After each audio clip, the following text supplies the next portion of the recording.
Muito boa tarde, prezados amigos, prezadas amigas, pessoas que acompanham a nossa página do Facebook, também a página do PT na Câmara. Hoje nós temos a oportunidade de fazer aqui com vocês uma transmissão especial, um bate-papo especial. Para nós é uma honra estar recebendo aqui Paulo Moreira Leite, grande nome do jornalismo brasileiro. E temos aqui um outro convidado, um jornalista americano, Brian Mier, que é uma pessoa que conhece muito esse debate sobre redes sociais, sobre comunicação, vai nos trazer também uma oportunidade de ter uma visão das coisas, como elas estão acontecendo fora do Brasil. E o Paulo, né, uma pessoa que dispensa apresentações, para conversar um pouco conosco aqui sobre a conjuntura, sobre o cenário do próximo período. Amanhã, pessoal, ocorrerá na Câmara dos Deputados uma comissão geral. O que é uma comissão geral? Para o plenário, e o plenário, então, fica exclusivo para debater um tema, né?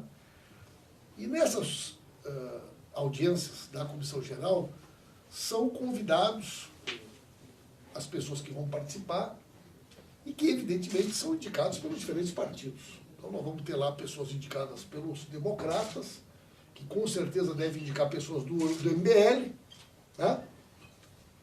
Como também nós temos, né, os nossos convidados, que entre eles vocês certamente participarão desse debate. Está convidado também o Luiz Fux, presidente do Tribunal Superior Eleitoral. Eu acho que era fundamental que tivesse convidado o Ministério Público Eleitoral também. Então a gente vai conversar sobre isso aqui no decorrer do nosso bate-papo. Os dois já chegaram para participar da audiência de amanhã. E vamos ver aí o que a gente pode adiantar hoje, Paulo. Vamos pedir para o pessoal compartilhar, o pessoal nos dizer como é que está chegando o áudio, como é que está chegando o som, poder nos informar também de onde que estão acompanhando a nossa transmissão. Paulo, prazer imenso ter receber aqui no nosso estúdio do PT na Câmara. Prazer também é meu muito grande, muito bom estar aqui e muito bom poder participar desse debate de amanhã, que é uma discussão necessária, porque, como a gente sabe, por trás da discussão, da preocupação a pretexto das fake news, que nada mais são do que notícias falsas, notícias fabricadas, que são tão velhas quanto o jornalismo, para falar a verdade, né? O que se esconde é uma tentativa de promover uma censura, de pressionar os órgãos independentes. E eu acho que é um debate que ele tem que fazer. As eleições estão aí, o país está exigindo uma democratização da mídia há muito tempo, e essa discussão tem que ser feita, porque não se pode pensar agora numa legislação que vai impedir, impedir a liberdade de expressão num momento como esse que o país está vivendo. A grande pergunta, Paulo, é quem é que decide o que é verdade e o que é mentira? Pois é. Quer dizer, é muito subjetiva essa abordagem. É uma pergunta que não tem resposta. Eu fiz essa pergunta uma vez para uma historiadora, Maria Aparecida de Aquino, que pesquisou a censura na ditadura militar. Quando apareceram as fake news, eu fui fazer uma entrevista agora e falei, mas como é que a gente resolve esse problema? Ela falou, não tem jeito. Como é que você prova que uma pessoa está mentindo? É pelo debate. Você tem que liberar o debate, você tem que ter uma imprensa plural, você tem que ter cada um defendendo a sua versão, até que a mentira se desmascare. Daí a gente parece bobagem falar isso. Mas como é que a gente desmascarou uma fake news histórica, que foi aquela fake news que tinha até foto para ilustrar, que dizia que o Vladimir Herzog, em 1975, ele tinha cometido suicídio em sua cela. Como é que foi? Foi o trabalho do jornalismo. Os jornalistas foram lá e desmascararam essa fake news. Hoje, se você tem uma fake news, é o debate. Os jornalistas diziam que era fake news, a imprensa alternativa dizia que era fake news, a grande mídia, no começo, sustentava, depois foi recuando, porque viu absurdo, e se estabeleceu a verdade. Fake news não tem como. É parte da história do jornalismo. Como é que você vai saber que uma pessoa está inventando? É tão difícil desmontar uma fake news quanto produzir uma true news, uma notícia verdadeira. Dá tanto trabalho quanto, ou até mais. Ou seja, tem que, assim, isso é um pretexto para criar uma censura que, evidentemente, você vai, mais uma vez, fazer uma coisa seletiva, vai procurar a imprensa que você não gosta, você vai achar que a mentira vem só daquele lado, como a gente sabe hoje que é assim, né? A corrupção só está de um lado, tudo isso só está de um lado, e na verdade não tem jeito, parece ingênuo, mas é a melhor forma de garantir o princípio da Constituição que proíbe a censura. Como diz Carmen Lúcia, cala a boca já morreu, né? Não é isso a verdade que a gente vive aí? Quero agradecer ao nosso camarada Leonardo Atush, lá o nosso editor executivo do site 247, da TV 247, né? Que tem sido um grande incentivador desse debate, um grande incentivador dessa discussão. Já convidei o Leonardo para vir aqui participar desse debate conosco. Brian, esse é um debate que está ocorrendo só no Brasil? Não, pelo próprio nome, fake news, né, que é uma termo em inglês que já entrou no vocabulário brasileiro através do surgimento lá fora. Sempre desde o início do jornalismo tem histórias falsas, né? Antigamente era chamado jornalismo amarelo, ou no Brasil, que eu entendo, jornalismo marrom, mas em 2016, por volta da época das eleições presidenciais, o Partido Democrata americano começou a usar esse termo, fake news, para explicar o processo em que eles perderam as eleições para Trump, basicamente. E foi a facção mais conservadora do Partido Democrata, representado pelo Hillary Clinton, que perdeu as eleições. Em vez de assumir a culpa, eles criou esse termo, não, perdemos por causa do fake news. Como? Qual fake news? Pela análise desse pessoal do Partido Democrata, o governo russo tinha bancado vários agentes para entrar e espalhar notícias falsas sobre Hillary Clinton na época das eleições. E uma coisa é certa, mudou muito hoje, né, nos últimos anos, por causa do Facebook. Hoje em dia, a maioria das pessoas nos Estados Unidos e muitas pessoas no Brasil não abrem mais sites do jornal, eles pegam toda a notícia deles do Facebook. E tem um aborrecimento geral acontecendo na população por causa disso. Tem famílias que se separam, que não conversam mais por causa das opiniões políticas mostradas no Facebook. E tem uma grande porcentagem do povo americano agora que acredita que a Terra é um plano, que Jesus Cristo andou de dinossauro, né? Que não existe aquecimento global.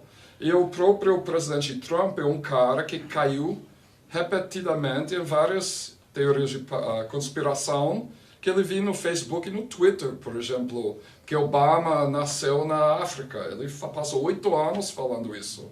Então, essas notícias falsas têm a capacidade de causar ou gerar problemas sociais. Porém, o que a gente viu que aconteceu com esse conceito de fake news nos Estados Unidos e que o Partido Democrata começa a reclamar para Facebook e Google. A grande mídia hegemônica entrou, New York Times, Washington Post, CNN, outras companhias de mídia, começam a dizer que esse é um problema sim, a gente precisa resolver a situação. O que acontece? O Mark Zuckerberg decidiu de mudar os algoritmos dentro do Facebook, que controla o que aparece na página das pessoas. E em abril desse ano, ele fez uma alteração nos algoritmos para minimizar que eles agora estão chamando fake news. Os resultados eu tenho aqui no meu celular. Imediatamente, o tráfego na internet dos maiores sites da esquerda americana diminuiu. O Alternet diminuiu, perdeu 63% da sua audiência numa semana. O Democracy Now! Que entrevistou Lula recentemente, perdeu 36%. Common Dreams perdeu 37%. The Intercept, 19%. E Counterpunch, 21%. E algumas dessas publicações, como o Counterpunch, é uma revista de notícias que existe há quase 30 anos. Eu acho que é importante a gente, por mais que seja necessário a gente detalhar, mas eu acho que é importante as pessoas entenderem isso. Tá? Vamos falar primeiro dos Estados Unidos. Quem decide? O algoritmo do Facebook, ele se baseia em alguma indicação do tipo, essa notícia é verdadeira, essa notícia é falsa, existem agências de checagem. Como é que funciona nos Estados Unidos hoje esse processo? Alguma autoridade pública manda tirar, manda diminuir, ou é uma decisão privada do senhor dono do Facebook? Então, o que acontece? Os governos estão começando a pressionar Zuckerberg. E ele já foi pressionado outras vezes. Cada vez que eles são pressionados, ele sugere que o mercado pode oferecer a solução. O que eu soube até agora é que essas mudanças no algoritmo são resultado de conversas entre ele e o pessoal no governo e das grandes companhias mediáticas. Vamos ver se eu entendo. Tá? O algoritmo, pessoal, é uma espécie de um comando prévio que é dado para o computador que define o alcance da distribuição da informação. Então, é possível, então, que determinados sites, digamos, eles tenham uma espécie de um comando prévio que reduz o alcance deles em detrimento de outros sites? Quando eu falo do algoritmo, eu estou falando especificamente do Facebook. Né? Sim. O que aconteceu? Quando o Facebook começou, imagina, você tem 100 amigos. Você corta seu cabelo, colocou um selfie, todos os seus 100 amigos iriam ver isso nos murais deles. Você começa a seguir um jornal, New York Times. Cada vez que eles colocam uma coisa no Face, você iria ver no seu mural. Perfeito. O que aconteceu? As pessoas ficam com tantos amigos, agora milhares, começam a seguir milhares de sites. Então, o Facebook, para não perder integrantes, membros do Facebook, né, eles decidiram de priorizar quem vai aparecer no mural de cada uma pessoa. Perfeito. Primeiro, eles começam a priorizar aqueles amigos que você curte mais as postagens deles, mas depois, em meu análise, eles pensam assim, não, nós temos um poder aqui. A gente pode começar a decidir quem ver quê. Então, em algumas matérias, você pode pagar, né, Facebook para aparecer no mural de todo mundo. Então, quem paga agora não é mais um vínculo de notícias democrático, porque quem tem mais dinheiro vai ter mais alcance. Esse é um ponto. E quando tem opiniões que são diferentes das narrativas hegemônicas, midiáticas, eles podem enterrar. Mas o que eu pergunto é o seguinte, Paulo. Pelo que eu entendi, aqui no Brasil, o Facebook, ele contratou o que eles estão chamando de agências de checagem. Né? São duas empresas que foram contratadas no Brasil pelo Facebook, e estas empresas dizem para o Facebook se algo que foi publicado é verdadeiro ou não. Né?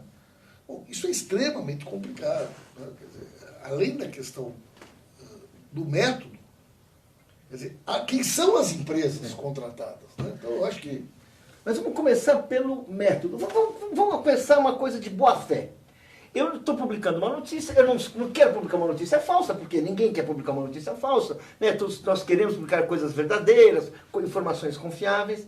Agora, como é que você descobre que uma notícia é falsa ou é verdadeira? Você tem que investigar. É tão complicado, se você vai agir de boa fé, é tão complicado quanto você produzir uma notícia verdadeira, é você desmontar uma notícia falsa se você está agindo de boa fé. Por exemplo, eu tenho certeza que até agora, com todo o escândalo feito nos Estados Unidos, as fake news que os democratas denunciaram ainda não estão demonstradas. Elas são uma lenda, elas são uma... Ninguém provou que isso ocorreu e que foi por causa disso que o Trump ganhou as eleições. Quer dizer, é uma coisa assim, isso é muito difícil. Então eu falei assim, eu acho que esse é um ponto. Aí você contrata, então esse é um ponto assim, vamos supor, se a gente resolvesse, porque às vezes você pega uma coisa e fala, eu quero, bom, isso aqui não é verdade. Alguma vez você já viu uma notícia falsa, se você quer desmontar essa notícia falsa, você tem que recontar a história. Você tem que voltar aos personagens, você tem que ouvir. Sim, mas eu vou te dar um exemplo concreto, certo? Veja bem, eu sou de Santa Maria. Tá? Vocês sabem disso. Interior do Rio Grande do Sul. Na minha cidade teve uma tragédia que foi a tragédia Botkiss. 242 jovens morreram no incêndio. Eu estava no velório na segunda-feira, e aquele site do Revoltados Online, juntamente com uma rede de sites da extrema-direita, postaram uma foto minha. A Dilma, na época, ela era a presidenta, ela foi visitar os familiares das vítimas, o Tarso era governador, postaram uma foto minha com a Dilma e o Tarso e disseram: dono da Boate Kiss leva Dilma e Tarso a Santa Maria para evitar um novo caso Santo André. A Boate Kiss era um esquema de lavagem de dinheiro do PT. E o deputado Paulo Pimenta é o dono da Boate Kiss. Rapaz, Mas imagina. em 12 horas, esse negócio se espalhou pelo Brasil. E eu nunca tinha entrado na boate. Imagina se eu frequentasse a boate. Eu não conhecia os donos da boate. Mas isso estava publicado em Manaus, publicado no mundo inteiro. Meus filhos do colégio, o pai, e aí já via, né? Assassino e tal. Rapaz, enfrentar um negócio desse. E como é que você enfrentou? Porque hoje todo mundo sabe que isso não é verdade. Cara, o que aconteceu? Na realidade, eu fui para cima, né? Quer dizer, na própria noite, nós começamos no Twitter, aí começamos a ir para cima, começamos a ir para cima para quem compartilhava, e teve um negócio muito interessante no Rio Grande do Sul, porque todo mundo sabia que não era o dono da Boate Kiss, e toda a imprensa nacional estava lá, né? E na época, olha só, a Rádio Gaúcha entrou em contato comigo, a Rádio Guaíba, que são as duas mais fortes do estado, e eles me disseram o seguinte: olha, tu tem o tempo que tu precisar para nós não deixarmos isso aqui acontecer. E, assim, em 3 ou 4 dias, a gente praticamente desmontou a história, ao ponto depois que as pessoas, né, mas nós chegamos a processar pessoas que postaram. Por quê? Porque era deliberada a intenção de divulgar uma mentira. Eu entrei em contato, eu entrei na justiça contra aqueles caras do Revoltados Online, né? Bom, o fato é que nunca aconteceu nada. Agora, veja bem, se eu não fosse uma pessoa que tivesse uma capacidade de resistir, tivesse uma rede social, tivesse Twitter, como é que eu sairia de uma acusação como essa? Vou falar uma coisa. Você estava morto. Se você pensar naquele caso clássico de fake news de São Paulo, que é a escola base, os donos da escola base, acusados, sugeridos levianamente por um delegado de polícia, que ali havia um caso de pedofilia, hoje nós chamamos de pedofilia com alunos, eles tiveram a vida destruída. Porque eram pessoas... E não existia Facebook, não existia Facebook. Então a mentira ela é destrutiva em qualquer momento. A vida deles foi destruída, eles levaram anos para se recuperarem. Por quê? Porque tem uma questão com relação a fake news, que é o que você falou, é o seguinte: tem uma questão de força. Você foi salvo porque dois meios de comunicação, que foram as duas rádios, te abriram espaço para que você desse a sua versão, e você teve um lugar para você mostrar a sua coerência. Os donos da escola de base jamais foram ouvidos. Só foram ouvidos quando a coisa já estava morta. Eu lembro de uma reportagem na época que alguém falou assim: não está claro o que o delegado está dizendo. Ponto. Mas como a versão foi a que interessou a todo mundo e a mídia comprou essa versão, assim, a vida deles foi destruída. Quando eles foram indenizados, foi uma indenização absurda. E até hoje, certamente, assim, ninguém sabe o que aconteceu. Ou seja, tem uma questão assim: você tem que ter força, guerra midiática. Você foi acusado e você tem que ter uma mídia de resposta à altura. Eu vou te falar uma coisa. Uma vez eu sofri uma acusação feita por uma revista, parecida com a sua. Não era a sua, mas era parecida. Uma acusação que teve uma certa repercussão. Por que eu consegui me defender? Porque junto comigo foi acusado uma revista com uma tiragem muito maior que a que me acusou. E ela foram para cima em 15 dias. Das palavras do nosso amigo Fernando Moraes, ele disse assim: essa acusação contra você virou um pum. Em 15 dias ninguém queria chegar perto, porque sabia que estava uma meleca. Ou seja, ou você tem, ou então você não tem uma coisa dessa. Quer dizer, essa é uma grande questão assim. É uma questão. Mas agora vamos para uma outra pergunta, que seria o seguinte: isso que nós estamos falando aqui é um caso objetivo, de uma mentira objetiva. O cara me acusou de uma coisa que eu sei que eu não sou o dono. Eu vou brigar até a morte, claro, e vou me defender. Agora, se eu postar o seguinte, Bolsonaro presidente trará o fascismo de volta para o Brasil. Essa minha afirmação, ela pode ser lida como um conteúdo político de uma opinião que eu tenho sobre o país, e agora ela pode ser dito, isso é mentira. Mentira. Agora, quem é que diz? O Trump presidente vai aumentar a violência no mundo e vai transformar a vida dos imigrantes no inferno. Isso é verdade ou é mentira? Né? O Brasil afundou durante o governo Temer. O Temer tem uma propaganda institucional que diz que a economia vai muito bem. Vai muito bem, foi recuperado. Então, na política, né, quer dizer, a gente lida muito mais com esses fatos subjetivos. Né? O fato objetivo seria o filho do Lula é dono da Friboi. Né? Filho do Lula da Friboi. Essa é uma mentira. Agora, tinham sites que produziam notícias sobre isso. Agora, há aquela que é a leitura subjetiva. Né? Então, esse mecanismo que eles estão criando, do meu ponto de vista, ele cria uma margem para manipulação do poder da informação e da censura, que é algo perigosíssimo, na minminha opinião. Eu acho que é muito complicado, porque tem a questão do livre expressão, liberdade de expressão, né? Mas também tem a questão de calúnia, né? Calúnia. No caso, tipo assim, eu quero dizer que Bolsonaro vai levar fascismo de volta para o Brasil. Tradicionalmente, pelo menos nos Estados Unidos, né, tem o jornalismo e tem a opinião. Se você fala que essa é a minha opinião, um artigo assinado, não pode classificar isso como um fake news, porque é opinião, né? Claro. Se você fala assim, Bolsonaro comprou 50 mil swastika da Alemanha, ele vai obrigar os minions dele a usar e marchar na rua, e não é verdade, essa é uma calúnia, né? Eu acho que é importante regularizar, criar mecanismos para garantir que ninguém pode dizer que o filho do Lula é dono do Friboi se ele não é, se ninguém pode falar mal sobre alguém da direita, se é mentira, tipo, não pode mentir nem contra a esquerda, direita, ninguém. Mas se eles querem começar a regularizar a opinião, isso é muito sério. Como é que resolve isso? Não, eu vou falar uma coisa. Resolve impedindo a censura. Você faz calúnia, você vai ser processado, você vai pagar uma multa e a justiça vai para cima de você. Você não pode previamente, porque senão você vai ter que chamar um censor na redação, porque vamos pensar como era no regime militar. Os censores, eles ficavam na redação, o pessoal da Polícia Federal, muito simpático, eles ficavam na redação e eles estavam tirando mentiras. Eles não estavam tirando verdade. Isso é importante as pessoas... Eles não estavam tirando... Paulo, os mais novos não sabem direito disso. Cada jornal tinha dentro da redação um censor.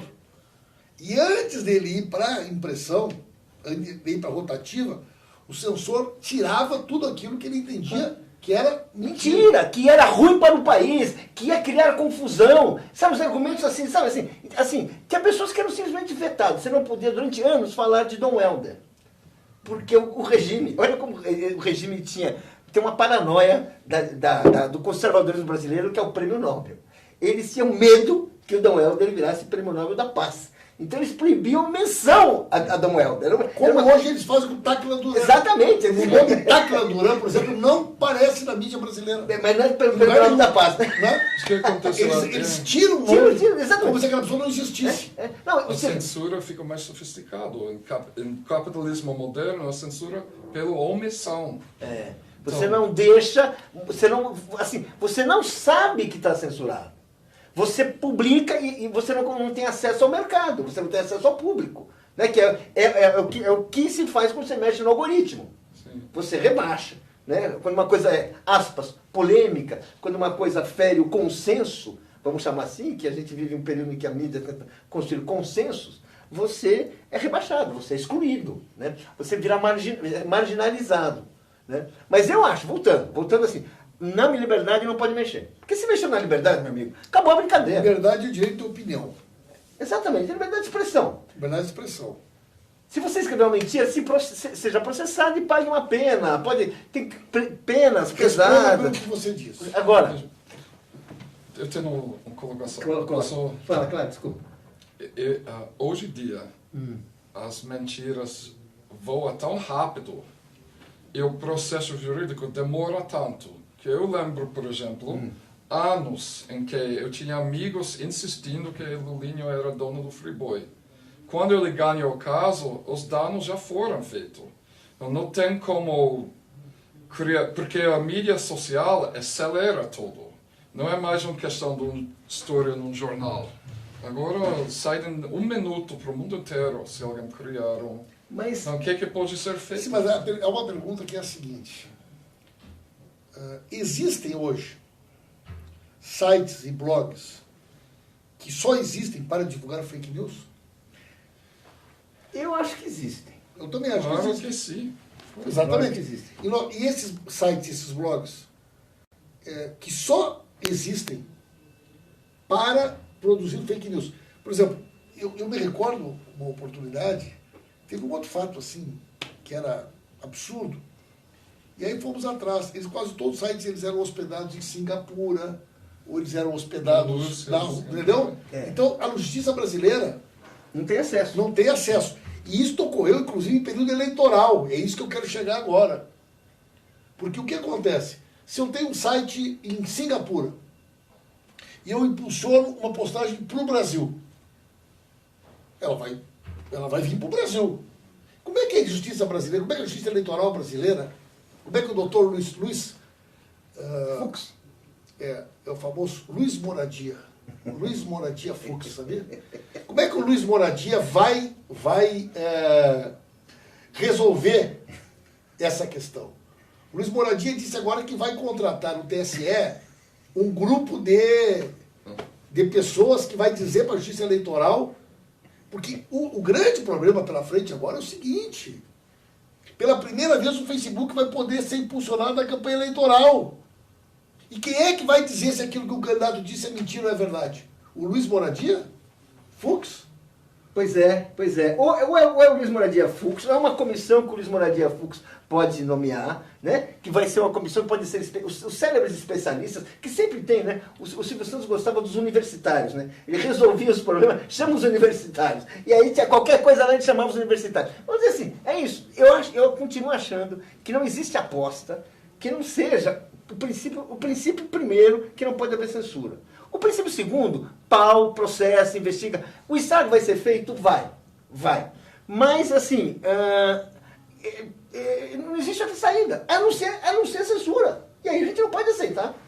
Sabe, imagina você numa eleição, numa véspera de eleição, você proibir, vamos falar, por exemplo, pega um caso que todos nós ficamos escandalizados.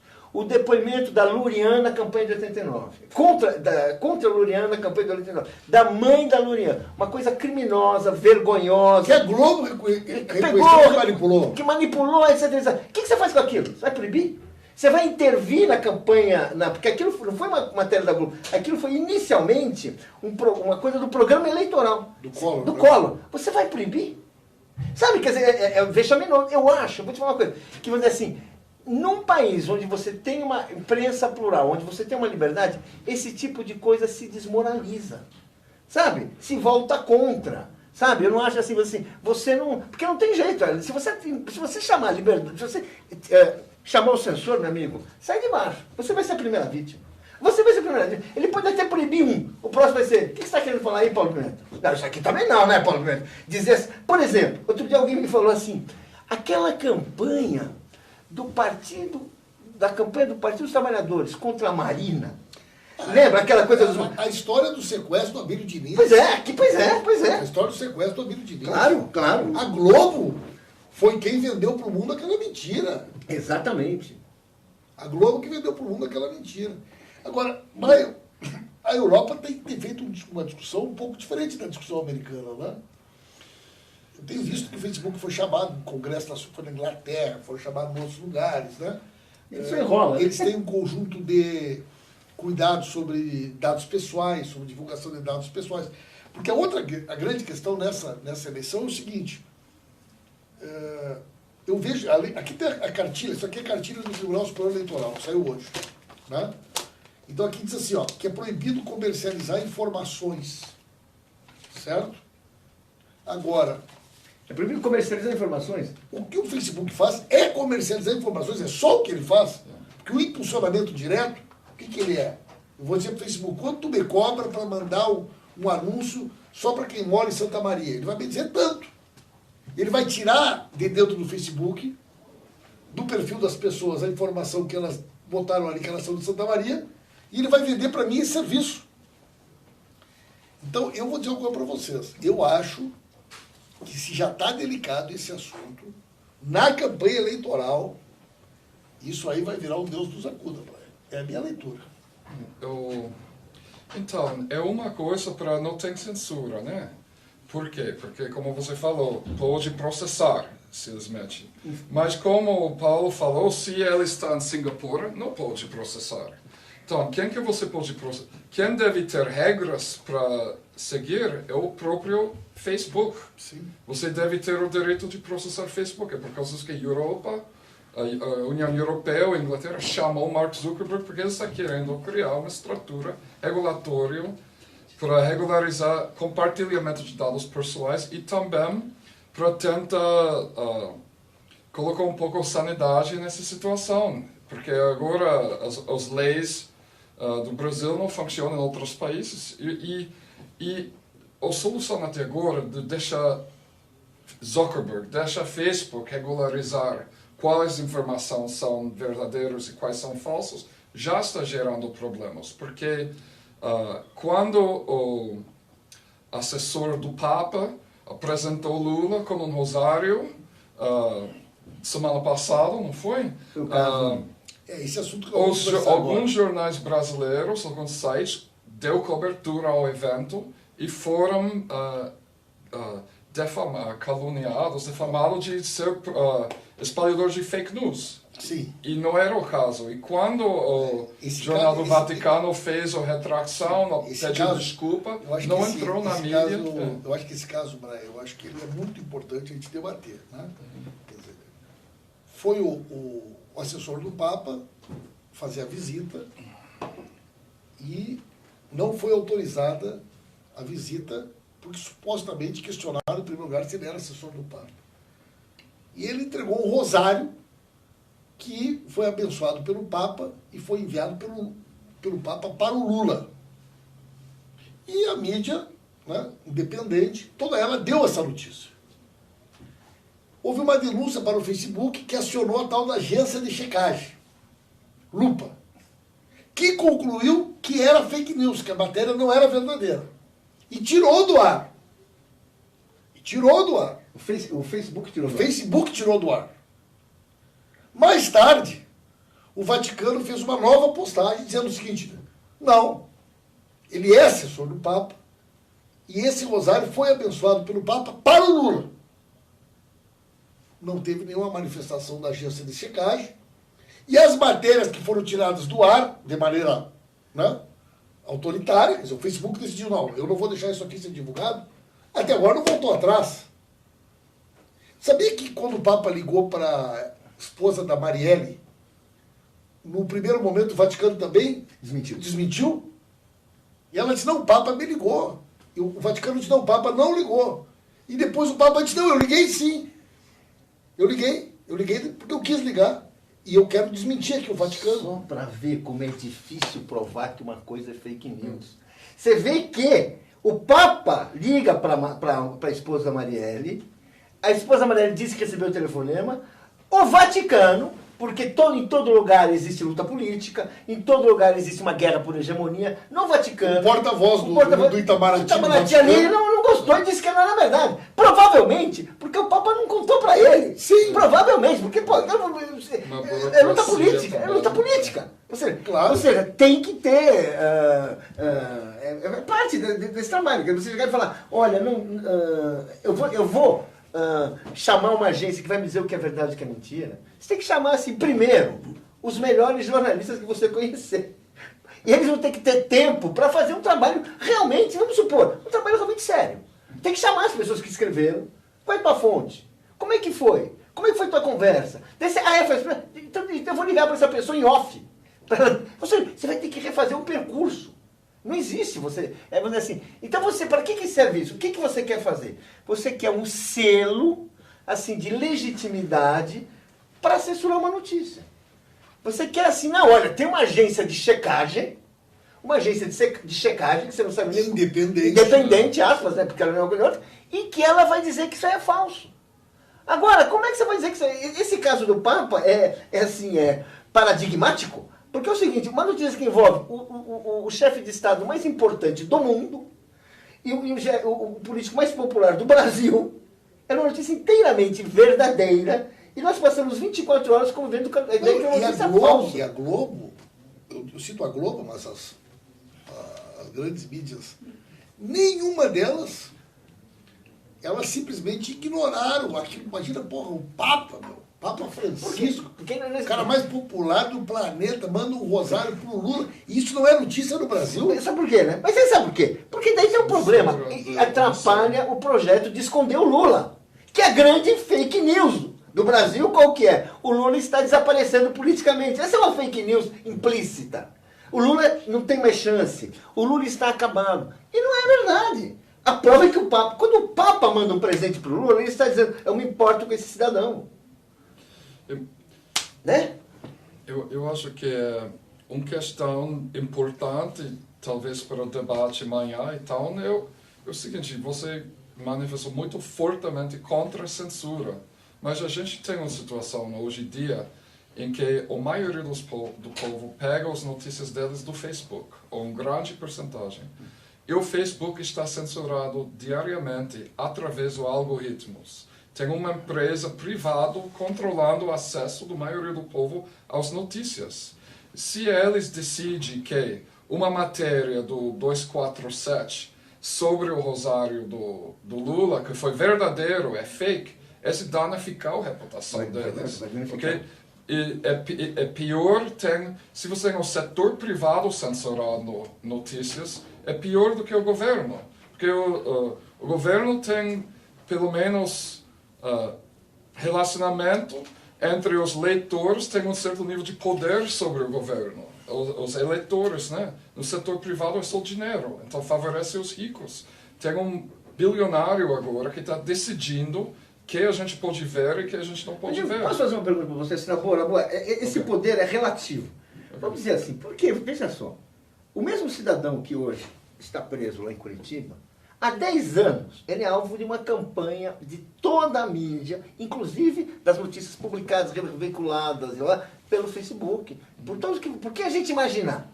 Por que a gente imaginar? No entanto, existe na sociedade moderna alguma força, que é a consciência, que são as redes sociais, que conseguiram alimentar um jogo diferente. A tal ponto que sim, mesmo essas mentiras, elas pegam e voltam. Eu concordo com o que você está dizendo. Mas esses mecanismos que estão sendo criados, eles podem ser exatamente os mecanismos para impedir que isso que aconteceu nos últimos 10 anos possa continuar acontecendo. Porque, veja bem, se o Zuckerberg lá dá um comando lá no computador o seguinte, toda vez que uma postagem aparecer a palavra Lula, eu quero que ela tenha 10% do alcance das demais. E aí? Está censurada? Não. Como é que nós vamos conseguir provar que o Zuckerberg deu um comando? Cada vez que aparecer a palavra fulano de tal, tu multiplica por 5 o alcance. Cada vez que aparecer a palavra tal, tu diminui para 10% do alcance normal. Isso é uma coisa que ele faz no celular dele. Né? Mas e aí, como é que faz? Então, como é que tu tem...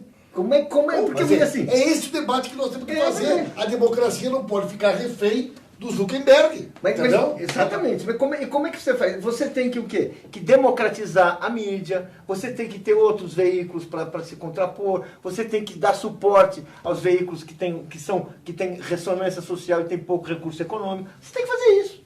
Senão você não tem jeito. Você tem que criar uma sociedade. Uma rede, exatamente. Plural.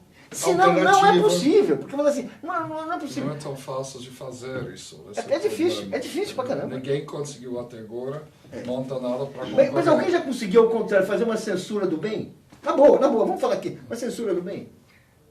O problema é o seguinte, que nessa luta, a verdade é que eu acho, né, vamos pegar a Lava Jato. A Lava Jato, há um ano e meio atrás, falar do Moro era mesmo que atirar pedra na cruz. Né? Esse outro, Dallagnol, esse Carlos Fernando, né? Hoje, mais da metade da população já sabe que os caras são parte do golpe. Como é que nós fizemos isso? Só na guerrilha. A guerrilha é nossa, né? Nas nossas páginas, nos nossos sites. O cara passando feriado no Principado de Mônaco, né? O cara passando feriado no... Né? Caprichou também. Tem um outro ministro famoso, o Roberto Barroso de Medo da Globo. Já ouviu falar Roberto Barroso de Medo da Globo? É bom esse nome, bom esse nome. Barroso de Medo da Globo. Barroso de Medo da Globo. E o Luiz Moradia Fux e o Barroso de Medo da Globo. Né? São os ministros do Supremo Tribunal Federal aqui no Brasil. Né? Mas é assim, nós somos desse lado minoritário, esse lado que tem força social, mas que não tem poder econômico. Nós somos isso. Então, ou seja, vamos ver se nós conseguimos chegar aqui num ponto. Nós temos que criar uma rede de proteção nossa. Que envolve sites, blogs, páginas do Facebook. E um dia, se puder, desdemocratiza mais, vai ter rádio. Agora, quando o Lula voltar, nós não vamos repetir essa ilugenidade. Essa bobagem de criar várias outras redes nacionais de televisão, de rádios comunitárias, de blogs.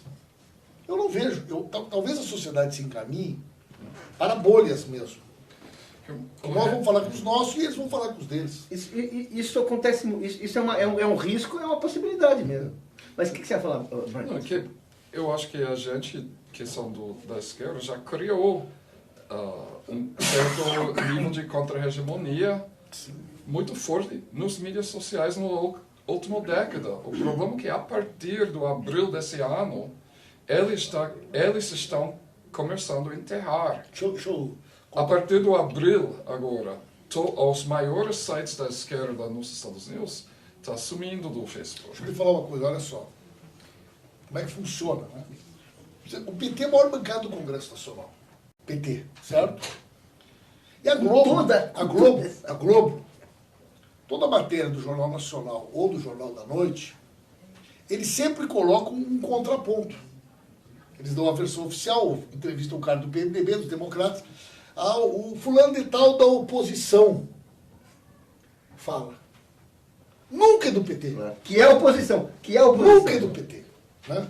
Com todo respeito a alguns partidos da esquerda, tem uns que falam todos os dias, né, na Globo. Mas o contraponto nunca é feito pelo PT, ou seja, eles tiram o protagonismo, eles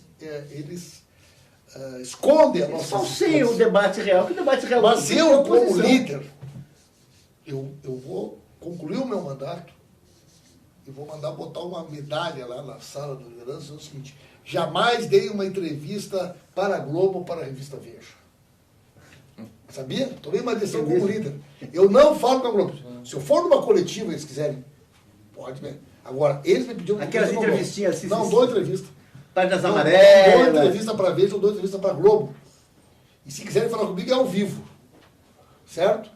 Então, quem numa coletiva aí, não dou entrevista para a Globo, não dou entrevista para a Veja, estou estudando para ampliar, inclusive, a minha lista. Eles devem estar muito preocupados, né?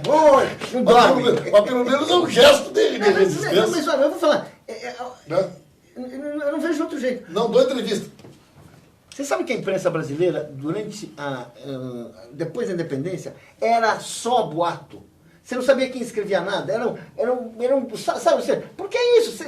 Você começa a responsabilizar, tirar do anonimato. Por isso que hoje tem essa coisa contra o anonimato. Que é proibido hoje. Se você é anônimo, você não pode ser anônimo.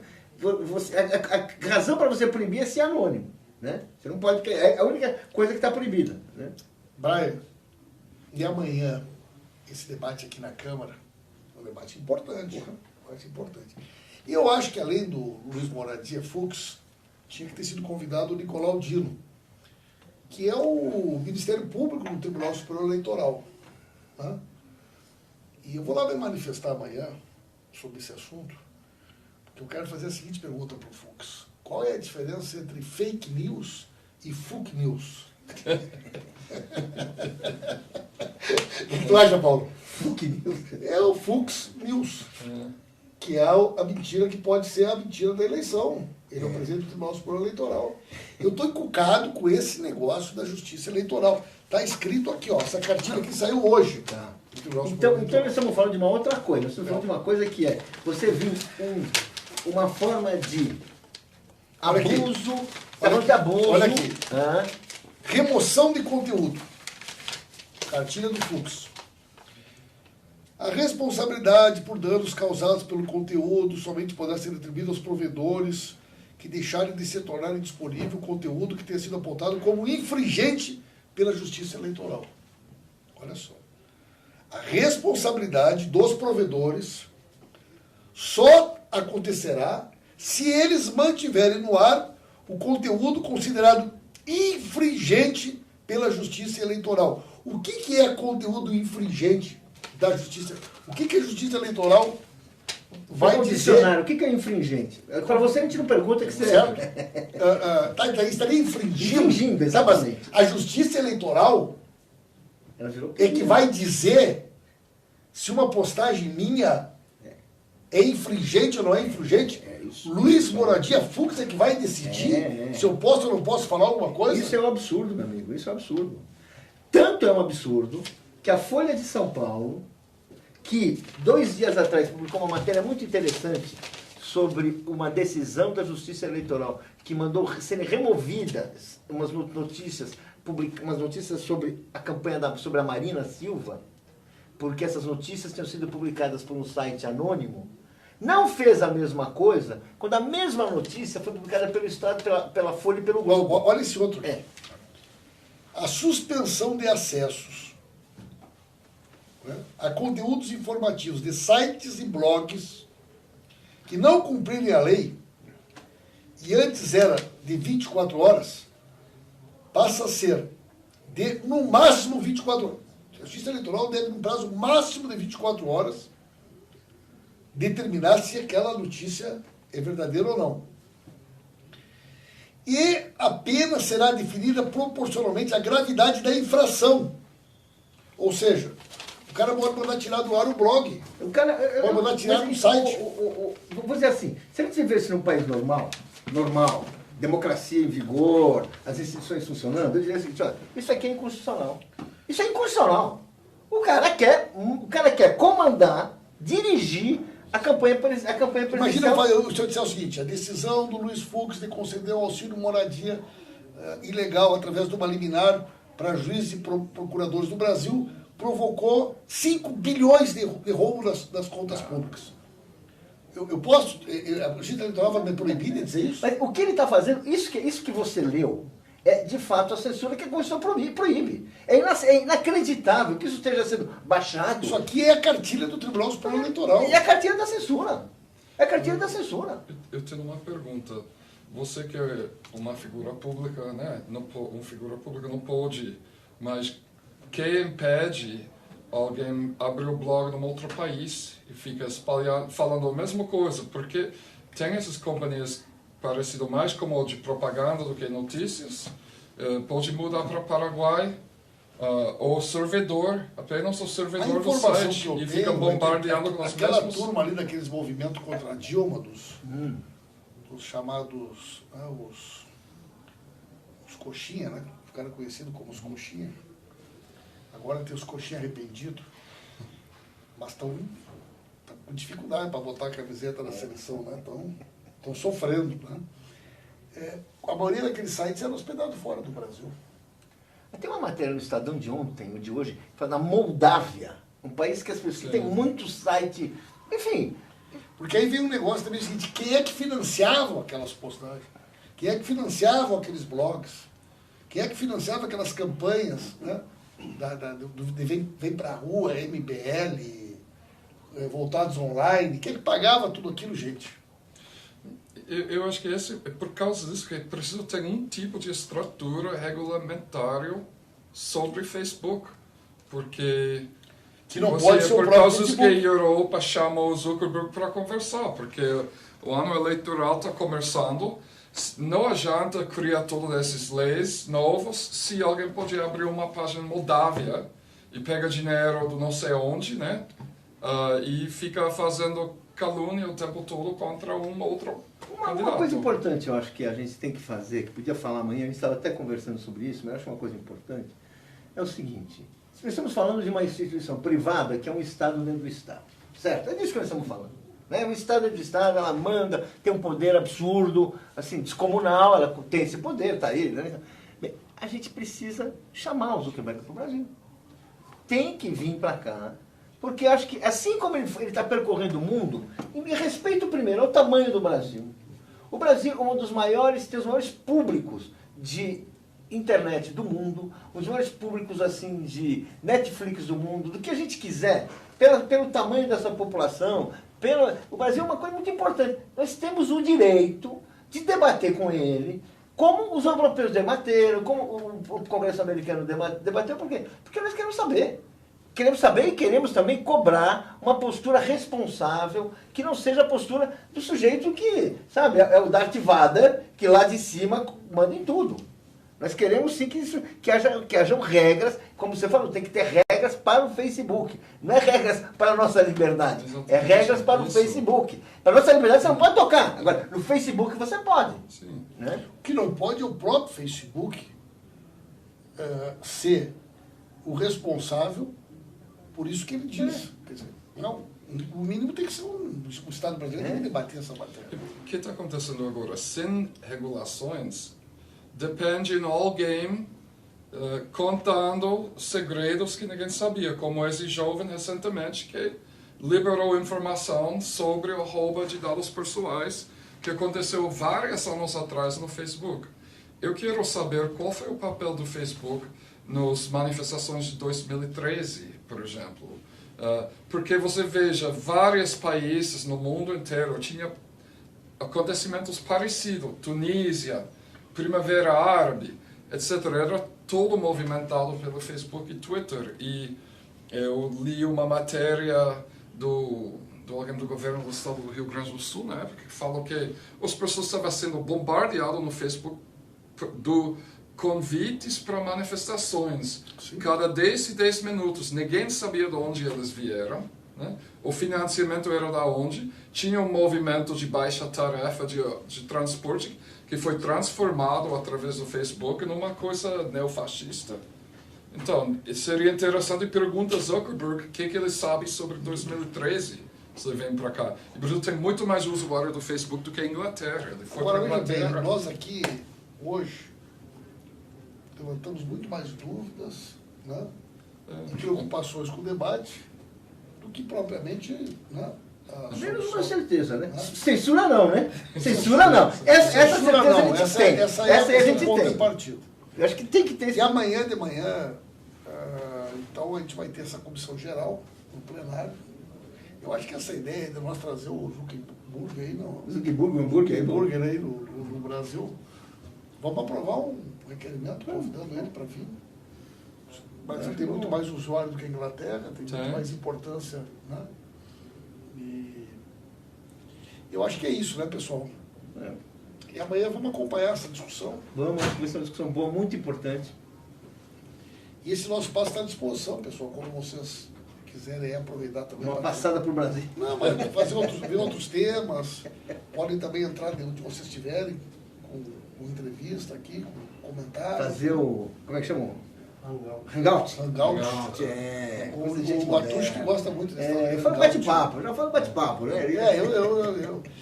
Eu evito um pouco essas palavras americanizadas. Eu fico constrangido, porque eu passei anos tentando aprender português. E agora o professor falou hangout, fake news. Olha, daí ele começa a falar certo. Aí a gente fica, né? Até chato. Então tá beleza. Quinta-feira agora, vai o Mujica visitar o Lula. Será que os caras vão boicotar a divulgação da visita do Mujica? Será que vai sair no Jornal Nacional, gente? A visita do Mujica? Eu estou apostando que não sai. Será? Estou apostando que não sai. É mais fácil sair lá nos Estados Unidos do que sair. Bom, lá nos Estados Unidos com certeza vai sair. Com certeza. Porque é uma notícia mesmo. Quinta-feira, o presidente Lula recebe o grande José Mujica. José Pepe Pepe Mujica. Olha só. Quinta-feira às 16 horas.